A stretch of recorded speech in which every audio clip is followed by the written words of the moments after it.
आज हमारे पास एक एलसीएम और एचसीएफ का सवाल है, तो इसे कैसे करें कि कम समय लगे और सवाल भी हल हो जाए। तो आइए इसे समझते हैं कैसे करते हैं, और इसके बाद समझते हैं कि कैसे करने पर, क्या करने पर हमें समय की भी बचत हो जाती है। तो आइए देखते हैं। दो संख्याओं का योग 50 है। दो संख्याओं का लघुत्तम या यहाँ होना चाहिए, उन दो संख्याओं का लघुत्तम और महत्तम समापवर्ती क्रमशः 180 और 5 है। तो संख्याओं का व्युत्क्रम का योग ज्ञात कीजिए। यानी अगर संख्या ए और बी हैं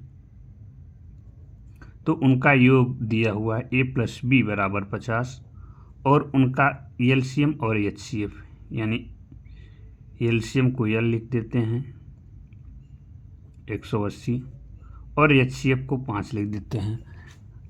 अब यहीं यल और एच क्यों लिखे हैं, क्योंकि हमें अगर एलसीएम लिखते तो यल और सीएम लिखने में समय लगता है, तो हमें यही समय बचाना होगा। यही समय हमें बचाकर दूसरे सवालों में करें जो थोड़ा सा कैलकुलेटिव होते हैं।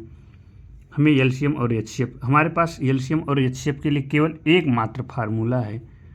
दोनों संख्याओं का गुणनफल जो होता है एलसीएम और एचसीएफ के बराबर होता है। और हमसे पूछा क्या है, हमसे पूछा है जो संख्या है उनको व्युत्क्रम का योग। यानी अगर संख्या ए है तो उसका व्युत्क्रम एक बट्टे ए होगा, और दूसरी संख्या होगी 1/b। तो हमसे पूछा है क्या, संख्याओं की व्युत्क्रम का योग। इसमें कुछ लोग करते क्या है कि ए और बी का मान निकालेंगे, इसके बाद इनका योग व्युत्क्रम निकालते हैं। लेकिन जब हमें यही करना है, पूरी संख्या सवाल एक बार पढ़ लेना है, और इसमें यह भी देखना होता है कि हमें करना क्या भी। अगर हम ए और बी निकालें तो हमारे पास 10 सेकंड का समय लगता, लेकिन हमें 10 सेकंड का समय बचाना है। तो हम इसके बाद डायरेक्ट देखते हैं। ए और व्युत्क्रम का योग हमसे पूछा है, यानी 1/a प्लस 1/b। तो हम इसको लिख सकते हैं a plus B into A B. हमें दिया है a प्लस बी यानी 50, a इंटू बी, यानी a और b जो होगा, यानी संख्या का गुणनफल होगा जो उनके एलसीएम और एचसीएफ के गुणनफल के बराबर होगा। तो हमें दिया हुआ है 180 और 5। इसके बाद हम कट कर देते हैं, यानी इनकी जो संख्याओं का व्युत्क्रम होगा 1/18 हो जाएगा।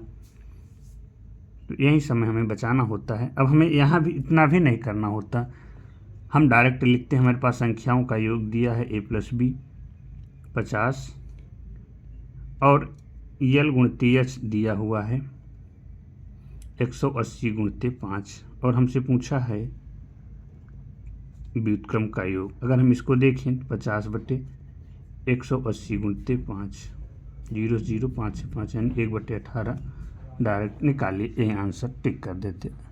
अगर वीडियो अच्छी लगे तो लाइक करें। धन्यवाद।